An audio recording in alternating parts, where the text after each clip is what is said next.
What's up everybody and welcome to Leading Edge Detailing. Today we're doing dry ice blasting on this beautiful R34 GT-R V-Spec II behind me. That's freshly imported, very low Ks, but like most cars that are coming off the boat these days, it does have a few things that we need to clean up underneath. So join us and have a look at the before and afters and enjoy.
with this vehicle, when the owner did drop it off and we put it up on the hoist, we had a look at the underbody.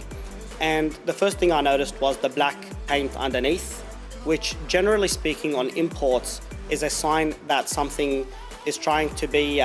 covered up, be it rust or damage. And as the owner did mention to me that he was looking at fully restoring this car with no expense spared, to save him a little bit of money, I suggested that we only focus on dry ice blasting the alloys underneath. However, when we did start dry ice blasting, I was very pleasantly surprised to see that not only did the paint come off very easily on the chassis and the belly, but it actually had no damage underneath it, which was really, really exciting for me to see that the underbody is reflective of the kilometers of the car. And obviously it was a fantastic surprise for the owner to see that his car that he took a gamble and import was a fantastic example for him to then look after, restore and maintain for the long term. So whilst every car is different and the results for dry ice blasting will vary, we do encourage every owner to consider this fantastic service, as if you do not have any damage, your underbody will look fantastic, and if you do have damage, at least you can fix it and not ignore it.